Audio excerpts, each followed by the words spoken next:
나는 오랫동안 생각해왔다. 우리의 시대는 본질적으로 회고적이라는 사실을. 우리는 앞선 세대의 사유를 정리하고 그들의 삶을 해석하며 이미 지나간 계시 위에 새로운 이름표를 붙인다. 우리는 책을 쌓고 체계를 만들고 해석을 정교하게 다듬는다. 그러나 그 과정에서 한 가지를 잃어버렸다. 직접 마주하는 능력이다. 이전의 인간들은 자연과 신을 사이에 두지 않았다. 그들은 설명하기 이전에 응답했고 정의하기 이전에 경외했다. 자연은 그들에게 대상이 아니라 현존이었다. 그러나 지금의 나는, 그리고 나와 같은 시대의 인간들은 언제나 한 겹의 거리 너머에서 세계를 바라본다. 우리는 자연을 보기 전에 이미 이름을 알고 있고 경험하기 전에 이미 분류를 끝낸다. 나는 이 거리감이 어디서 비롯되었는지 묻지 않을 수 없다. 왜 우리는 우주와 직접적인 관계를 맺지 못하는가? 왜 우리는 여전히 과거의 언어를 빌려 사유해야 하는가? 왜 자연은 여전히 우리 앞에 있음에도 우리는 그것을 개념과 체계로만 접하는가? 나는 자연이 변했다고 생각하지 않는다. 변한 것은 인간의 태도다. 바람은 여전히 씨앗을 옮기고 비는 여전히 땅을 적신다. 계절은 서두르지 않고 순환하며 생명은 소리 없이 형태를 바꾼다. 자연은 단 한 번도 인간을 떠난 적이 없다. 다만 인간이 자연 앞에 서는 방식을 바꾸었을 뿐이다. 우리는 자연을 마주하기보다 이용하고 귀 기울이기보다 해석한다. 나는 한 계절 동안 자연 속에 머물렀던 경험을 기억한다. 그 시간 동안 자연은 나에게 어떤 주장도 하지 않았다. 논증하지 않았고 설득하지 않았으며 요구하지도 않았다. 그럼에도 불구하고 나는 점점 더 확고해지는 어떤 신뢰를 느꼈다. 자연은 의심을 요청하지 않는다. 그것은 존재함으로써 이미 충분하다. 숲과 들판 속에서 나는 외적 성공이나 실패와 무관한 기쁨을 느꼈다. 그것은 성취의 기쁨이 아니었다. 이유를 요구하지 않는 기쁨, 설명 없이도 지속되는 기쁨이었다. 인간이 스스로를 잃어버렸다고 느끼는 순간에도 자연은 여전히 제자리에 서 있었다. 그 사실 자체가 이미 하나의 확증처럼 다가왔다. 나는 이 글을 통해 새로운 이론을 세우려 하지 않는다. 나의 목적은 오래된 관계를 회복하는 데 있다. 나는 자연을 다시 사유의 중심에 두고자 한다. 자연을 대상이 아니라 동반자로, 설명의 재료가 아니라 사유의 근원으로 되돌려 놓고자 한다. 이를 위해 나는 먼저 물러난다. 문명의 언어에서, 과잉된 해석에서, 너무 많은 말들로부터 한 발 물러난다. 그리고 나는 묻는다. 자연은 무엇을 위해 존재하는가? 인간은 자연과 어떤 관계에 있는가? 그리고 이 어떻게 다시 살아날 수 있는가? 나는 이 질문들 앞에서 결론을 서두르지 않는다. 자연은 서두르지 않기 때문이다. 다만 나는 이 질문들과 함께 다시 자연 쪽으로 걸어 들어간다. 자연 앞에 선다는 것은 새로운 장소로 이동하는 일이 아니다. 그것은 태도의 전환이다. 별이 빛나는 밤하늘을 바라볼 때 나는 언제나 같은 감정에 도달한다. 경외와 침묵이다. 이 감정은 배운 것이 아니며 계산의 결과도 아니다. 만약 이 별들이 천년에 한 번씩만 나타난다면 인간은 그것을 신의 계시로 기록했을 것이다. 그러나 별은 매일 밤 떠오른다. 반복된다는 이유만으로 우리는 경의를 잃었다. 자연은 반복을 통해 자신을 숨기지 않는다. 오히려 반복 속에서 신뢰를 만든다. 인간이 흔들리고 지칠 때에도 자연은 한 번도 자신의 자리를 비운 적이 없다.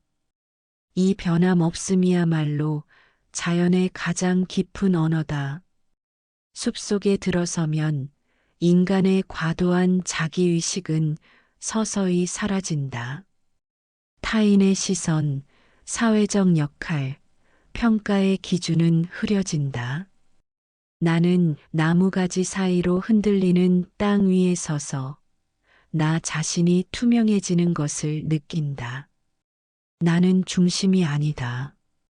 그러나 동시에 배제된 존재도 아니다. 나는 전체 속에 놓인다. 이 순간 나는 개체가 아니라 흐름이 된다. 보편적 존재의 움직임이 나를 통과한다. 나는 아무것도 소유하지 않지만 모든 것과 연결되어 있다. 이것은 신비라기보다 회복이다. 본래 있었던 자리로 돌아가는 일이다. 자연 앞에서 인간은 배우지 않는다. 오히려 기억해낸다. 자신이 무엇이었는지, 어디에 속해 있었는지를. 자연은 말하지 않음으로써 인간을 정직하게 만든다. 그래서 자연은 언제나 침묵 속에서 인간을 바로 세운다. 이 첫 경험은 길지 않다. 그러나 한 번이라도 자연 앞에 제대로 서본 인간은 다시 자연을 단순한 배경으로만 바라볼 수 없게 된다. 나는 이제 이 자리에서 다음 걸음을 내딛는다. 자연이 인간에게 무엇을 제공하는지, 그리고 그 제공이 어디까지 이어지는지를 말하기 위해 나는 자연이 인간에게 가장 먼저 무엇으로 다가오는지 생각해 보았다. 그것은 아름다움도 진리도 아니었다. 자연은 먼저 인간의 몸을 붙든다. 살아있게 만든다. 숨쉬게 하고, 걷게 하고, 견디게 한다. 인간이 자연을 의식하기 이전에 이미 자연은 인간을 지탱하고 있다. 공기 없이 인간은 한순간도 존재할 수 없고, 물 없이 하루도 버티지 못한다. 빛이 없으면 생명은 자라지 못하고, 열이 없으면 움직임은 멈춘다. 이 모든 것은 너무 기본적이어서 인간은 그것을 선물로 여기지 않는다. 자연은 조용히 제공하고 인간은 당연하게 소비한다. 바람은 씨앗을 옮기고 비는 땅을 적신다. 강은 길을 만들고 숲은 쉼터가 된다. 나무는 집이 되고 배가 되며 불은 음식을 익히고 밤을 밝힌다. 인간의 문명이라 불리는 것의 대부분은 자연의 힘을 방향만 바꾼 결과에 불과하다. 인간은 창조했다고 믿지만 실상은 조합했을 뿐이다. 나는 인간이 자연을 소유한다고 말하는 순간부터 불균형이 시작된다고 느낀다. 자연은 결코 소유된 적이 없다. 다만 인간이 자연의 일부를 일정 시간 사용했을 뿐이다. 땅은 인간보다 오래 존재했고 인간 이후에도 남아있을 것이다. 그럼에도 인간은 토지의 경계를 긋고 바다에 이름을 붙이고 숲을 계산한다. 자연의 이러한 봉사는 분명 실질적이며 부정할 수 없는 가치다. 인간은 자연의 도움 없이 살아갈 수 없다. 그러나 여기에서 멈출 때 문제가 발생한다. 자연을 오직 유용성의 관점에서만 바라볼 때 인간은 자연과의 관계를 단일한 차원으로 축소시킨다. 만약 자연이 인간에게 제공하는 것이 오직 재료와 에너지뿐이라면 인간은 자연의 관리자이자 소비자에 그칠 것이다. 자연은 창고가 되고 인간은 그 열쇠를 쥔 존재가 된다. 그러나 나는 자연이 이 역할에만 머물기에는 너무 크고 깊습니다. 고 생각한다. 자연의 상품적 가치는 가장 바깥에 위치한 층이다. 그것은 출발점이지 목적지가 아니다. 인간이 생존을 넘어 사유하고 감각하고 의미를 묻기 시작하는 순간 자연은 다른 얼굴을 드러낸다. 그러나 인간이 끊임없이 더 많은 효율과 더 많은 소유를 요구할수록 자연은 점점 침묵하게 된다. 나는 자연이 인간에게 봉사하지만 인간에게 복종하지는 않는다고 믿는다. 자연의 법칙은 인간의 욕망을 고려하지 않는다. 인간이 자연의 질서를 존중할 때 자연은 지속적으로 인간을 지탱한다. 그러나 인간이 그 질서를 무시할 때 자연은 말없이 결과를 돌려준다. 농부는 씨를 뿌리지 않으면 수확할 수 없고 땅을 쉬게 하지 않으면 황폐해진다. 이것은 단순한 농업의 원리가 아니다. 자연이 인간에게 가르치는 가장 기본적인 교훈이다. 얻고자 한다면 먼저 참여해야 하며 취하고자 한다면 먼저 보살펴야 한다. 자연을 상품으로만 바라보는 태도는 결국 인간 자신을도 상품화한다. 인간은 생산성과 효율의 기준으로 스스로를 평가하고 쓸모없다고 여겨지는 순간 자신을 소외시킨다. 자연을 향한 태도는 곧 인간 자신을 대하는 태도가 된다. 그러나 자연을 관계 속에서 바라보는 순간 상황은 달라진다. 자연은 단순한 자원이 아니라 협력자가 된다. 인간은 지배자가 아니라 참여자가 된다. 이때 자연의 상품적 가치도 파괴되지 않는다.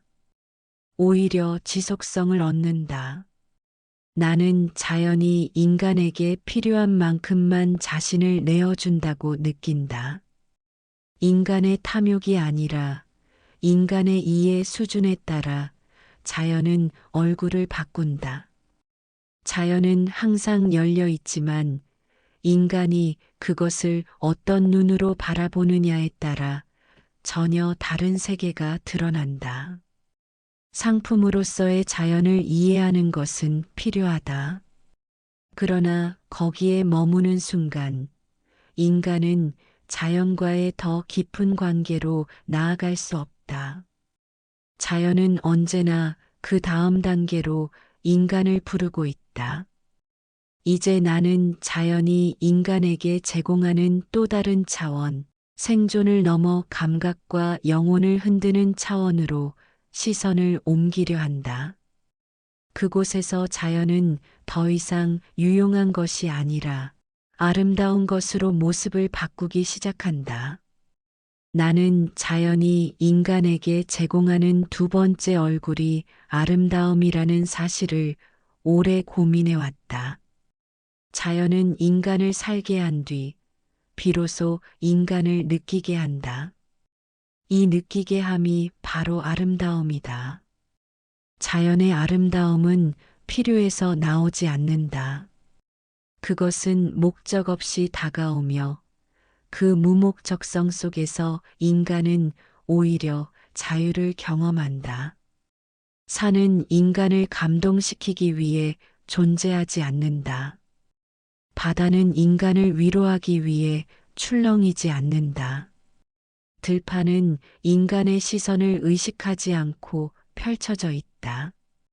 그럼에도 불구하고 인간은 자연 앞에서 멈추고 바라보고 말을 잃는다. 이때 인간은 처음으로 자신이 계산과 효율의 존재가 아니라 감각하는 존재임을 기억한다. 자연의 아름다움은 언제나 즉각적이다. 그것은 설명을 요구하지 않는다.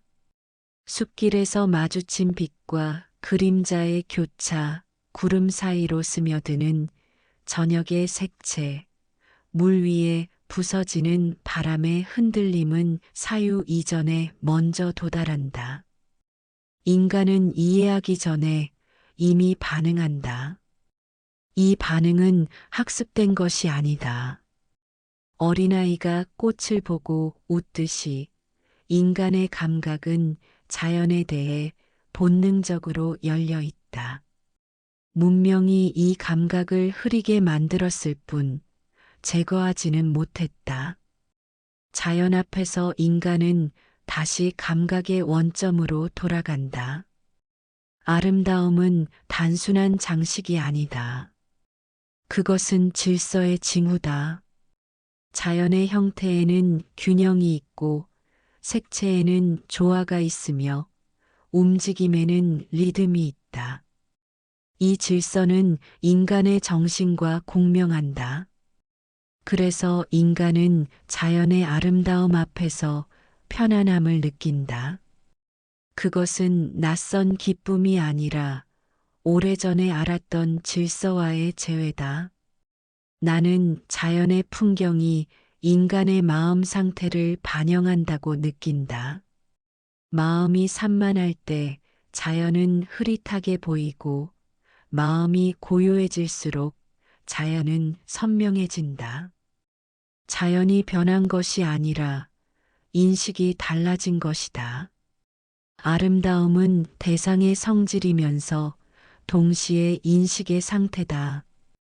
자연의 아름다움은 시간을 초월한다. 인간의 건축물은 시대의 흔적을 남기지만 자연의 형상은 특정 연대를 드러내지 않는다. 1000년 전의 별빛은 오늘의 인간에게도 같은 감동을 준다. 이 지속성 속에서 인간은 시간 너머의 질서를 감지한다. 그러나 아름다움은 자연의 최종 목적이 아니다. 아름다움은 더 깊은 무언가를 가리킨다. 그것은 진리와 선의 흔적이다. 인간은 아름다운 것을 통해 선을 직감하고 질서를 통해 진리를 예감한다. 그래서 아름다움은 인간을 머무르게 하지 않고 사유로 이끈다. 나는 자연 속에서 미덕의 형태를 본다. 나무는 인내를 말하지 않지만 수십 년 동안 같은 자리에 서 있음으로써 인내를 보여준다. 강은 목적을 설명하지 않지만 멈추지 않는 흐름으로 지속의 의미를 드러낸다. 자연은 설교하지 않고 존재함으로써 가르친다. 이 때문에 자연의 아름다움은 도덕과 분리되지 않는다. 선한 행위가 아름답게 느껴지고 진실한 말이 맑게 들리는 것은 우연이 아니다. 인간의 내면 질서와 자연의 외적 질서는 같은 근원에서 나온다. 둘은 서로를 비춘다. 예술은 이 지점에서 탄생한다. 시인과 화가, 음악가는 자연을 모방하지 않는다. 그들은 자연이 드러내는 원리와 리듬을 인간의 언어로 다시 말할 뿐이다. 예술은 자연의 복제가 아니라 자연과 정신 사이의 번역이다. 자연의 아름다움은 인간에게 질문을 던진다. 무엇이 진정 가치 있는가? 무엇이 삶을 견디게 하는가? 이 질문에는 정답이 주어지지 않는다. 자연은 다만 인간이 스스로 묻게 만든다. 그리고 그 질문을 견딜 수 있는 공간을 제공한다. 아름다움 앞에서 인간은 소유하려 하지 않는다. 그는 잠시 멈추어 바라볼 뿐이다. 이 비소유의 순간에 인간은 가장 자유롭다. 자연은 인간에게 아무것도 요구하지 않으며 바로 그렇기 때문에 인간에게 가장 많은 것을 남긴다. 나는 이 아름다움의 차원을 통과한 뒤에야 자연이 단순한 배경이 아니라 인간의 정신을 확장시키는 힘이라는 사실을 확신하게 되었다. 자연은 인간을 즐겁게 하기 위해 존재하지 않는다. 그러나 인간이 자연을 제대로 바라볼 때 삶은 더 깊어지고 넓어진다. 이제 나는 자연이 인간에게 말을 건네는 또 다른 방식, 아름다움이 감각을 넘어 의미로 변하는 지점으로 나아가려 한다. 그곳에서 자연은 더 이상 눈으로만 보는 대상이 아니라 언어로 읽히는 세계가 된다. 나는 자연이 인간에게 말을 건네는 방식을 오래 관찰해 왔다. 그리고 마침내 하나의 결론에 이르렀다.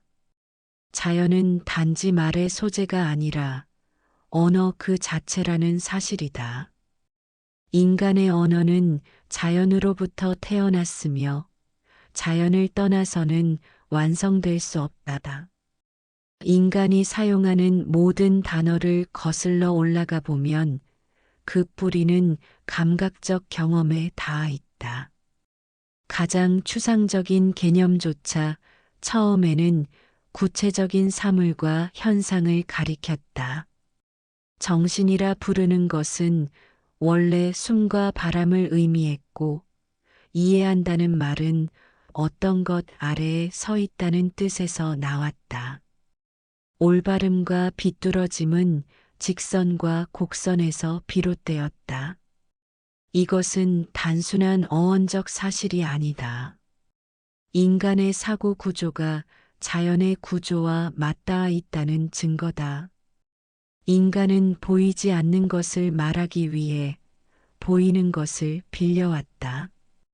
감각은 언어의 출발점이었고 자연은 인간 정신의 최초의 사전이었다. 나는 이 대응 관계가 인간이 임의로 만들어낸 비유라고 생각하지 않는다. 자연 현상과 정신적 사실 사이에는 실제적인 연결이 있다. 빛이 인식을 상징하고 어둠이 무지를 나타내는 것은 우연이 아니다. 상승이 고향을 의미하고 추락이 타락을 의미하는 것 역시 세계의 구조 자체가 그렇게 짜여 있기 때문이다. 자연의 모든 사실은 어떤 정신적 상태의 상징이다. 그리고 그 상태는 자연을 통해서만 완전히 표현될 수 있다. 분노한 인간을 우리는 사자에 비유하고 맑은 지성을 불에 비유한다. 정의를 말할 때 우리는 균형을 떠올리고 시간을 말할 때 우리는 흐르는 강을 생각한다. 이 언어는 장식이 아니라 사고의 본질이다. 자연은 인간 정신의 옷이다.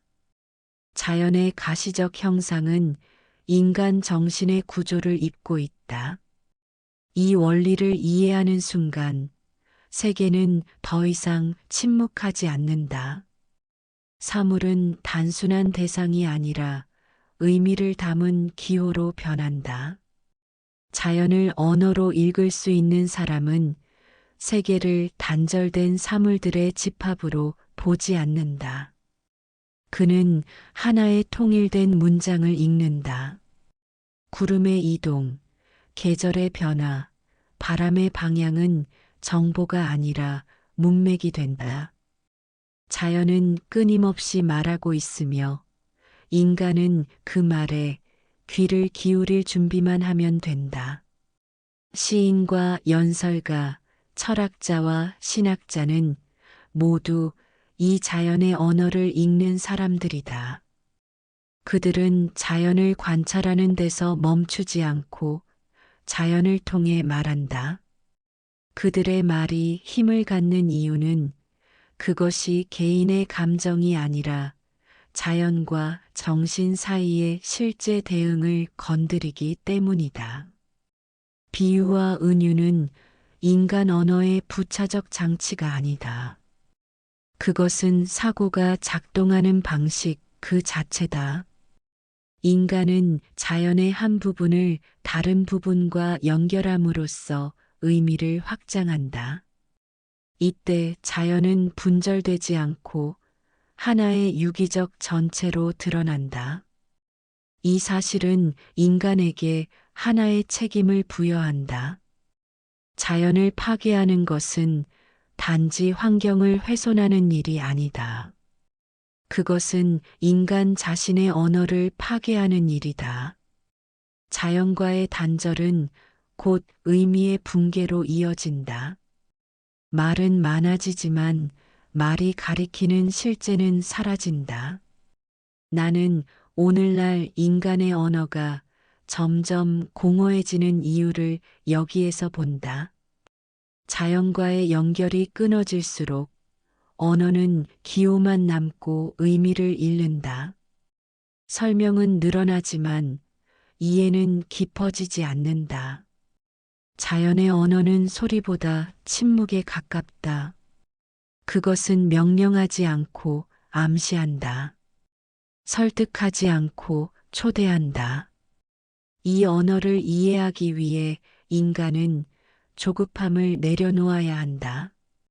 자연은 빠르게 읽히지 않는다. 반복과 체류를 요구한다. 자연을 언어로 읽는다는 것은 세계를 해석의 대상으로 삼는 것이 아니라 대화의 상대로 받아들이는 것이다. 인간은 말하는 존재이기 이전에 듣는 존재다. 자연의 언어를 듣는 순간 인간의 말 또한 깊이를 회복한다. 이제 나는 자연이 단지 배경이 아니라 인간 정신과 끝없이 대화하는 살아있는 텍스트라는 사실을 확신한다. 자연을 잃지 않는 한 인간은 완전히 침묵하지 않는다. 자연은 언제나 말을 건네고 있으며 그 언어는 인간이 세계와 다시 연결될 수 있는 가장 오래되고 확실한 길이다. 이 언어를 이해한 뒤에야 나는 더 깊은 질문 앞에 서게 된다. 자연은 과연 우리 바깥에만 존재하는 것인가? 아니면 우리의 정신 속에서 비로소 완성되는 것인가? 그 질문은 이제 관념의 영역으로 나를 이끈다. 나는 이제 피할 수 없는 질문 앞에 서게 된다. 자연이란 과연 무엇인가? 그것은 우리 바깥에 독립적으로 존재하는 실체인가? 아니면 우리의 정신을 통해 비로소 드러나는 세계인가?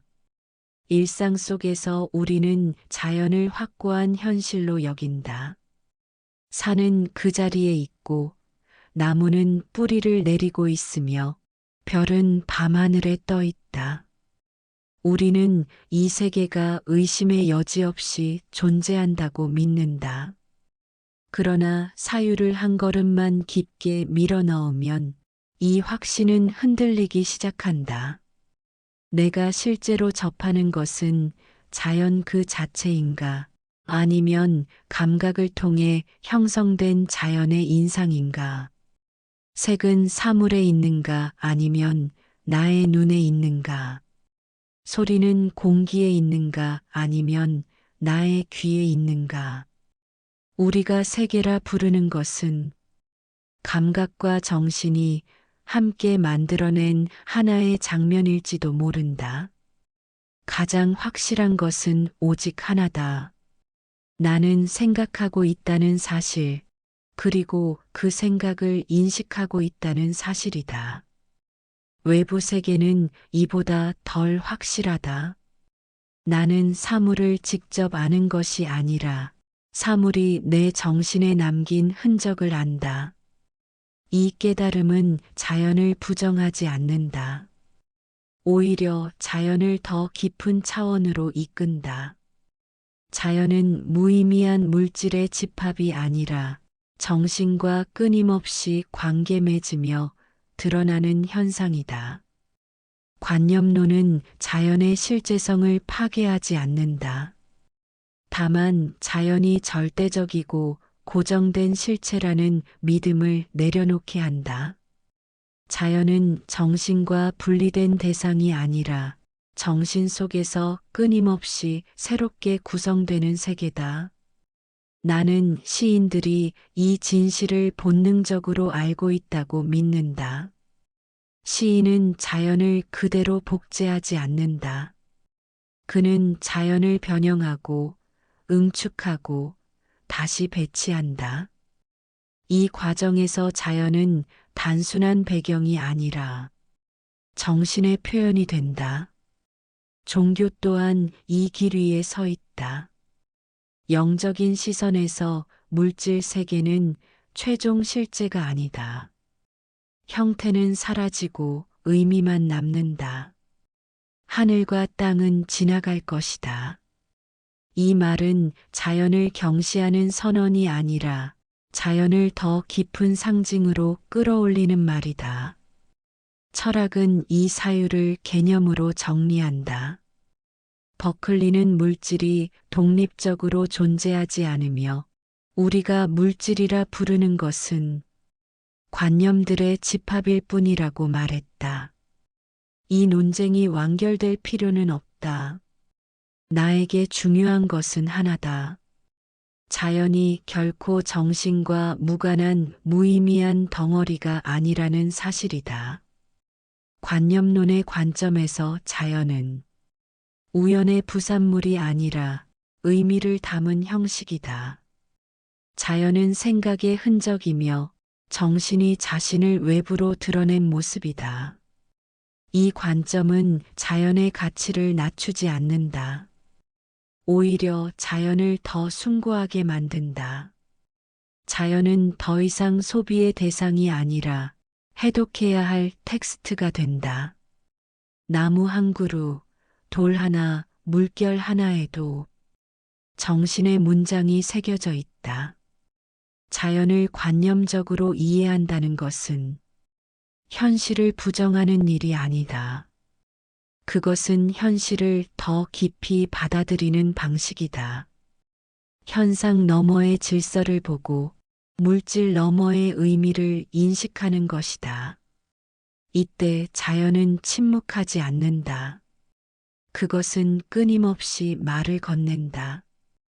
다만 그 언어는 귀가 아니라 의식의 깊은 층에서 들린다. 나는 점점 분명히 알게 된다.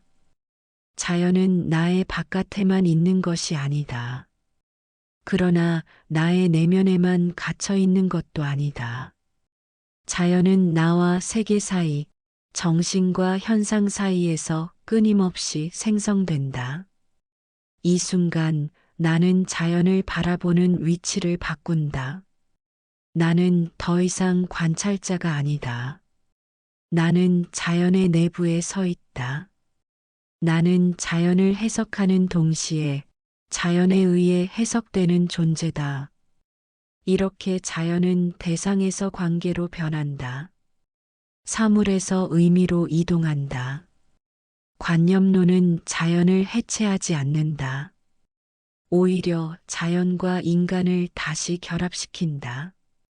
자연은 정신없이 완성될 수 없고 정신은 자연 없이 떠돌 수 없다. 둘은 하나의 흐름 안에 있다. 그리고 이 흐름을 끝까지 따라가면 나는 결국 하나의 지점에 도달한다. 자연의 가장 깊은 의미는 정신 안에서 비로소 드러난다는 사실이다. 이제 나는 다음 장으로 나아간다. 자연을 넘어 그러나 자연을 떠나지 않은 채로 정신의 영역으로 나는 이제 자연을 설명하는 모든 이론이 결국 하나의 지점으로 수렴해야 한다는 사실을 안다. 그 지점은 자연 바깥이 아니라 자연의 가장 깊은 내부에 있다. 그것은 정신이다. 정신은 단순한 사고 능력이 아니다. 기억도 아니고 감정도 아니며 개인적인 성격이나 기질도 아니다. 정신은 나라는 감각의 근원이며 세계를 인식하고 의미를 부여하는 힘이다. 나는 생각하고 느끼고 선택한다. 이 모든 활동의 중심에 정신이 있다. 그리고 이 정신은 자연과 분리되어 있지 않다. 자연은 정신의 적이 아니다. 자연은 정신의 우연한 부산물도 아니다. 자연은 정신이 자신을 외부로 드러낸 형식이다. 자연은 정신의 가시적 얼굴이며 정신은 자연에 보이지 않는 원리다. 인간의 정신이 자연을 이해할 수 있다는 사실은 결코 사소하지 않다. 돌은 나무를 이해하지 못하고 나무는 별을 이해하지 못한다. 그러나 인간의 정신은 산과 별, 계절과 법칙을 이해한다. 이 이해 가능성 자체가 하나의 증거다. 인간의 정신과 우주의 정신이 같은 근원에서 나왔다는 증거다. 정신은 개인의 내부에만 갇혀 있지 않다. 개인적 정신은 보편적 정신의 한 표현이다. 우리는 각자의 생각을 가지고 있지만 진리를 인식하는 순간에는 같은 진리를 본다. 아름다움 앞에서 감동할 때, 선 앞에서 마음이 움직일 때, 우리는 서로 다른 개인이면서도 하나의 감각을 공유한다. 이때 작동하는 것이 보편적 정신이다. 우리가 생각할 때 보편적 정신이 우리를 통해 사유한다. 우리가 진리를 인식할 때 보편적 정신이 우리를 통해 자신을 인식한다. 인간은 우주의 관객이 아니다. 인간은 우주의 자각이다. 자연은 이 보편적 정신의 표현이다. 그러므로 자연과 인간 정신 사이에는 근본적인 조화가 있다. 우리가 우주를 이해할 수 있는 이유는 우주가 우리 안에서 이미 생각되고 있기 때문이다. 이 사실은 인간에게 특권이 아니라 책임을 부여한다. 정신이 자연보다 우월하다는 말은 지배의 권리를 뜻하지 않는다. 그것은 이해와 보살핌의 의무를 뜻한다. 이해할 수 있는 존재는 돌볼 책임이 있다.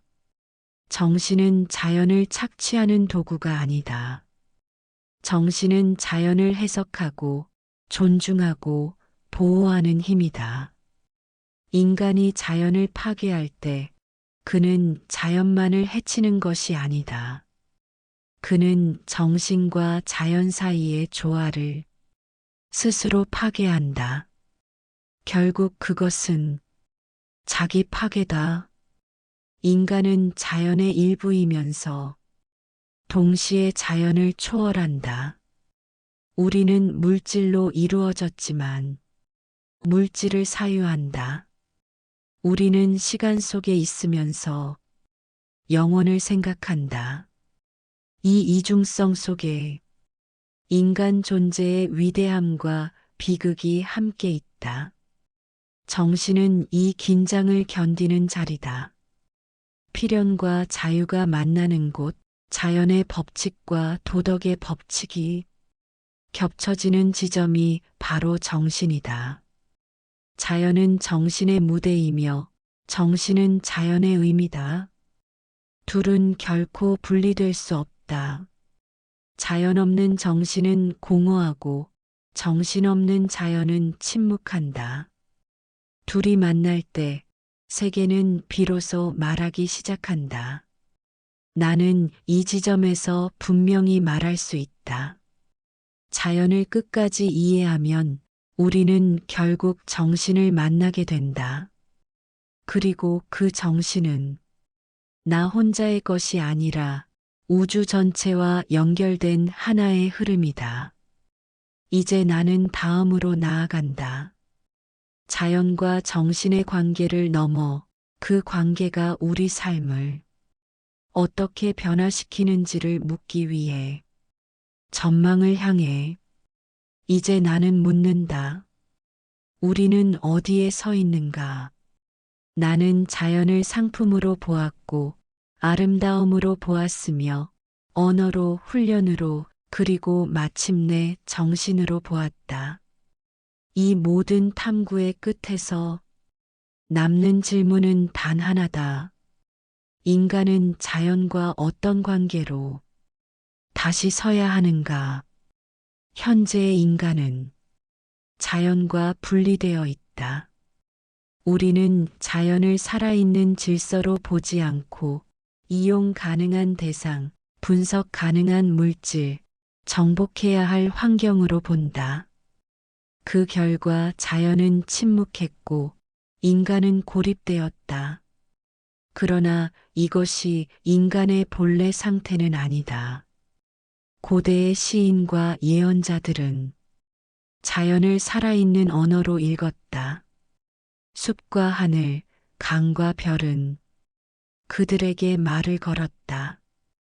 이 감각은 사라진 것이 아니라 희미해졌을 뿐이다. 인간은 여전히 자연을 통해 진리를 인식할 수 있다. 다만 우리는 그 능력을 신뢰하지 않게 되었을 뿐이다. 우리는 전통과 제도, 타인의 해석에 지나치게 의존해 왔다. 그러나 자연은 여전히 각 개인에게 직접 말할 준비가 되어 있다. 자연과의 관계를 회복하기 위해 필요한 것은 기술의 후퇴가 아니다. 문명의 포기가 아니다.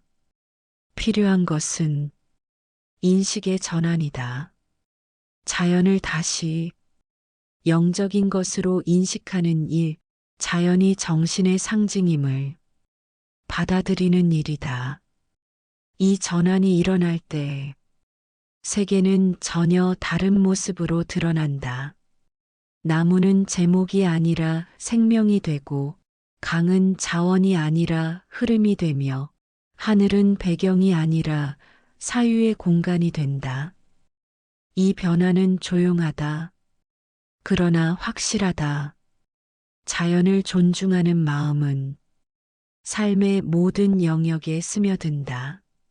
노동은 덜 폭력적으로 변하고 소유는 덜 집착적으로 변한다. 인간은 더 이상 세계의 중심이 아니라 세계의 일부로 자신을 인식하게 된다. 이것이 인간을 약하게 만드는가? 그렇지 않다. 오히려 더 강하게 만든다. 전체에 속해 있다는 인식은 고립에서 오는 불안을 제거한다. 인간은 혼자가 아니라는 사실을 다시 기억하게 된다. 미래의 인간은 자연과 대립하지 않을 것이다. 그는 자연과 협력할 것이다. 자연을 해석하고 자연로부터 배우며 자연 안에서 자신을 발견할 것이다. 이것은 예언이 아니다. 이미 가능한 현실이다. 자연은 항상 준비되어 있다. 문제는 인간이 준비되어 있는가다. 자연은 침묵 속에서 기다린다. 인간이 다시 들을 수 있을 때까지 나는 다시 처음의 질문으로 돌아온다. 왜 우리는 우주와 직접적인 관계를 맺지 못하는가? 우리는 할 수 있다. 언제나 할 수 있었다. 다만 잊고 있었을 뿐이다. 자연은 여전히 말하고 있다. 그리고 인간의 정신이 다시 열릴 때 그 언어는 다시 들릴 것이다. 그 순간 인간은 자연 속에서 자신을 발견하게 될 것이다. 자연과의 관계를 회복한다는 것은 어딘가로 도망치는 일이 아니다. 그것은 돌아오는 일이다. 나는 자주 생각한다. 인간은 너무 멀리 가버렸다고. 공간적으로가 아니라 태도에서. 우리는 늘 자연 속에 있으면서도 좀처럼 자연 앞에 서지 않는다. 자연을 배경으로 삼고 경치로 소비하며 기능으로 환원한다. 그러나 자연 앞에 선다는 것은 잠시 모든 목적을 내려놓는 일이다. 사용하지 않고 해석하지 않고 정복하지 않는 상태로 그저 존재하는 것이다. 이때 인간은 놀라울 만큼 빠르게 변한다. 사유는 느려지고 판단은 가라앉으며 존재만이 남는다.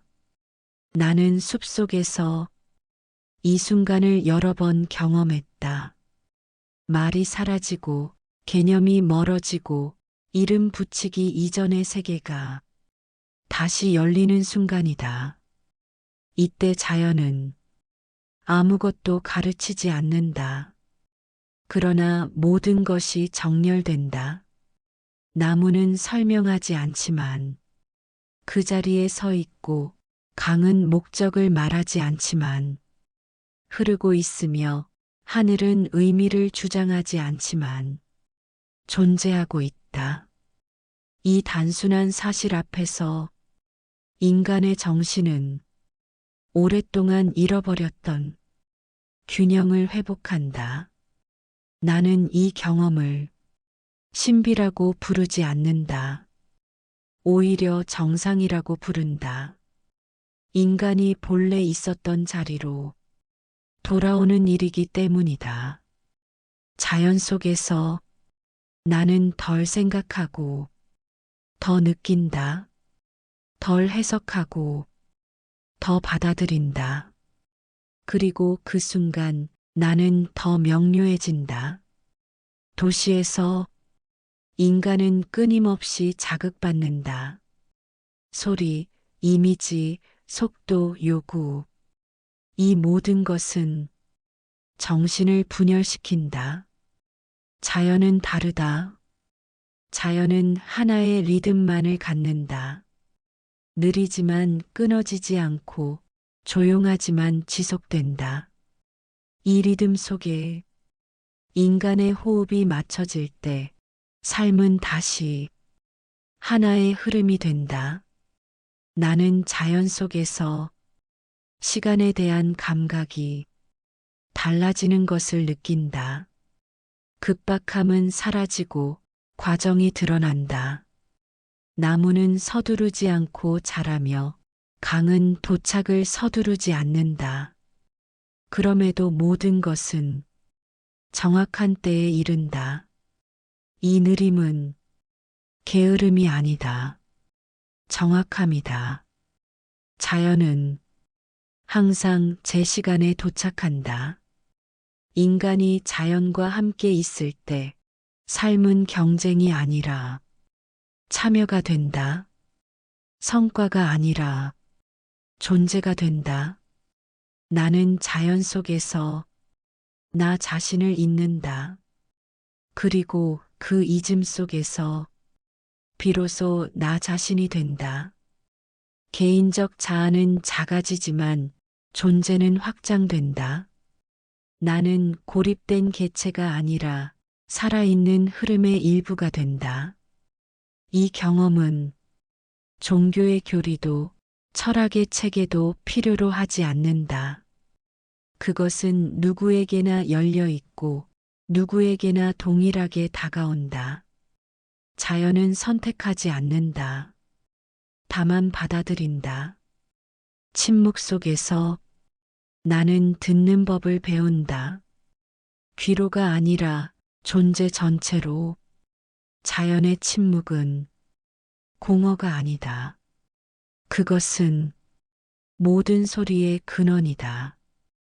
이 침묵 속에서 인간은 다시 자신의 중심으로 돌아온다. 나는 확신한다. 인간의 회복은 자연으로부터 시작된다는 것을. 자연을 이해하는 것은 곧 자신을 이해하는 일이며 자신을 이해하는 것은 삶을 이해하는 일이다. 이 셋은 결코 분리될 수 없다. 자연은 여전히 그 자리에 있다. 변한 것은 인간이다. 그러나 인간 또한 다시 변할 수 있다. 귀 기울일 준비만 되어 있다면 자연은 언제든 다시 인간을 받아들일 것이다. 이것이 내가 말하는 귀환의 의미다. 과거로 돌아가는 것이 아니라 본질로 돌아가는 일. 자연 속에서 인간은 마침내 자신을 발견한다. 자연과 다시 연결된 인간은 더 이상 같은 방식으로 살 수 없다. 세계는 변하지 않았지만 그를 바라보는 눈이 달라졌기 때문이다. 나는 자연 속에서 돌아온 뒤 삶의 많은 것들이 조용히 달라지는 것을 느낀다. 그 변화는 급격하지 않다. 오히려 거의 눈에 띄지 않는다. 그러나 분명하고 되돌릴 수 없다. 가장 먼저 변하는 것은 욕망의 속도다. 자연은 서두르지 않는다. 그리고 자연과 함께한 인간 역시 서두를 이유를 잃는다. 나는 더 적게 원하게 되었다. 그러나 결핍을 느끼지는 않는다. 오히려 이전보다 더 충만하다. 자연은 나에게 필요와 욕망을 구분하는 법을 가르쳐 주었다. 필요는 단순하지만 욕망은 끝이 없다는 것을. 햇빛, 공기, 물, 조용한 시간, 의미 있는 일. 이것으로도 삶은 충분히 완성될 수 있다는 사실을 나는 자연 속에서 배웠다. 그래서 나는 덜 소유하고 더 존재하려 한다. 덜 붙잡고 더 흐르려 한다. 이 태도는 노동의 방식도 바꾼다. 자연과 연결된 인간은 노동을 정복으로 이해하지 않는다. 노동은 협력이며 참여다. 땅을 경작하는 사람은 땅을 이기려 하지 않는다. 계절을 거스르지 않고 흐름을 관찰하며 때를 기다린다. 나는 이 원리가 모든 삶에 적용될 수 있다고 믿는다. 교육에서도 예술에서도 인간관계에서도 자연은 강요하지 않는다. 그러나 결과는 분명하다. 흐름을 존중하는 삶은 결국 더 깊이 도달한다. 자연과 다시 연결된 인간은 타인을 대하는 방식도 달라진다. 나는 타인을 분리된 존재로 보지 않게 되었다. 그 역시 같은 전체의 일부라는 감각이 삶의 바탕이 되었기 때문이다. 이 감각은 도덕적 명령이 아니다. 의무도 아니다. 인식의 결과다. 전체를 느낀 사람은 부분을 함부로 대할 수 없다. 자연을 존중하는 마음은 곧 인간을 존중하는 마음으로 이어진다. 나는 더 쉽게 판단하지 않게 되었다. 자연은 서두르지 않기 때문이다. 계절은 실수하지 않고 성장은 비교하지 않는다. 이 느린 관용이 인간의 관계 속으로 스며들 때 삶은 훨씬 부드러워진다. 또 하나 변하는 것은 시간에 대한 태도다. 자연 속에는 낭비되는 시간이 없다. 멈춤조차 하나의 과정이다. 나는 더 이상 아무것도 하지 않는 시간을 두려워하지 않는다. 침묵은 공백이 아니라 준비라는 사실을 자연이 보여주었기 때문이다. 겨울이 없으면 봄도 없다. 쉼이 없으면 성장도 없다. 이 단순한 진리를 인간은 자주 잊는다. 자연은 결코 잊지 않는다. 자연과 함께 사는 인간은 자신의 한계를 인정한다. 그러나 이 인정은 패배가 아니다. 오히려 해방이다. 모든 것을 통제하려는 욕망을 내려놓는 순간 삶은 훨씬 가벼워진다. 자연은 완벽을 요구하지 않는다. 지속을 요구할 뿐이다. 나는 자연 속에서 실패에 대한 감각도 달라졌다. 자연에는 실패가 없다. 오직 변형만 있을 뿐이다. 낙엽은 실패한 잎이 아니다. 그것은 다음 생명을 준비하는 과정의 일부다. 이 인식은 삶을 견디게 한다. 그리고 다시 시도할 용기를 준다. 자연과 연결된 인간은 더 이상 고립되지 않는다. 혼자 있을 수는 있지만 혼자가 되지는 않는다. 별을 볼 때 나는 느낀다. 나 역시 이 질서 안에 포함되어 있다는 것을, 버려진 존재가 아니라 참여하고 있는 존재라는 것을. 이 감각은 불안을 잠재운다. 삶의 의미를 외부에서 증명하려는 조급함이 사라진다. 존재 자체가 이미 충분하다는 사실을 자연은 말없이 증명한다. 그래서 나는 말한다. 자연과의 관계 회복은 윤리 이전의 문제이며 정책 이전의 문제다. 그것은 삶의 감각에 관한 문제다. 자연을 다시 느낄 수 있을 때 인간은 이미 다른 삶을 살기 시작한 것이다. 이 변화는 눈에 띄지 않지만 결정적이다. 그리고 되돌릴 수 없다. 나는 이 변화를 희망이라고 부른다. 나는 이 글의 끝에서 어떤 새로운 교리를 남기고 싶지 않다. 자연은 교리를 요구하지 않기 때문이다. 나는 단지 하나의 방향만을 가리키고자 한다. 처음 이 사유를 시작했을 때 나는 질문했다.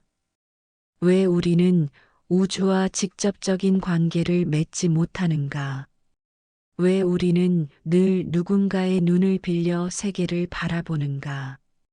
왜 자연은 언제나 곁에 있으면서도 좀처럼 우리에게 도달하지 못하는가?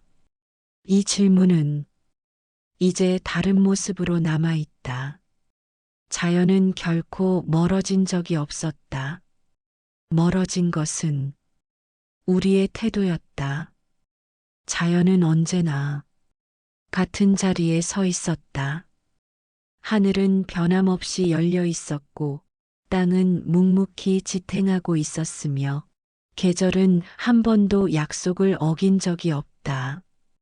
인간만이 서두르며 설명하며 의심하며 그 관계에서 한 발 물러나 있었다.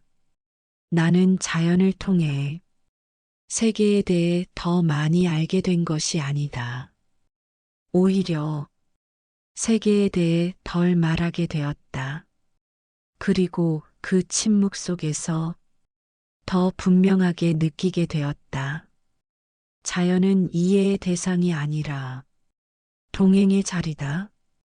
정복할 영역이 아니라 함께 머무를 질서다. 자연 앞에서 인간은 작아진다. 그러나 이 작아짐은 소멸이 아니다. 오히려 자신을 둘러싼 더 큰 전체를 느끼기 시작하는 순간이다. 나는 자연 속에서 나 자신이 사라지는 것이 아니라 확장되는 것을 경험했다. 개인의 경계가 흐려질 때 존재는 더 넓어진다. 이때 인간은 자신을 설명할 필요가 없다. 증명할 이유도 없다. 그저 존재한다. 그리고 그 존재 자체가 충분하다는 사실을 안다. 자연은 인간을 필요로 하지 않는다. 그러나 인간은 자연 없이는 온전해질 수 없다. 이 불균형을 인정하는 순간 새로운 균형이 시작된다. 지배가 아니라 참여, 소유가 아니라 관계, 속도가 아니라 리듬. 나는 인간의 미래가 이 선택 앞에 놓여 있다고 믿는다. 자연을 계속해서 무언의 자원으로 취급할 것인가, 아니면 의미를 품은 동반자로 받아들일 것인가. 이 선택은 제도에서 시작되지 않는다. 이론에서도 시작되지 않는다. 오직 한 사람의 인식에서 시작된다. 한 사람이 자연을 다르게 보기 시작할 때 그는 이미 다른 세계에 발을 들여놓은 것이다. 숲을 걸으며 설명을 멈출 수 있을 때, 하늘을 올려다보며 판단을 내려놓을 수 있을 때, 그때 자연은 다시 말을 건다. 그러나 그 말은 소리가 아니다. 명령도 아니다. 그것은 되돌아오라는 초대다. 자연은 언제나 기다린다. 재촉하지 않고 비난하지 않으며 조건을 붙이지 않는다. 인간이 다시 들을 수 있을 때까지 나는 이 글을 끝내며 독자에게 어떤 행동을 요구하지 않는다. 다만 한 가지 가능성만을 남긴다. 설명을 멈추고 잠시 머물러 보라. 자연을 배경으로 두지 말고 자연 앞에 서보라. 그 순간 당신은 알게 될 것이다.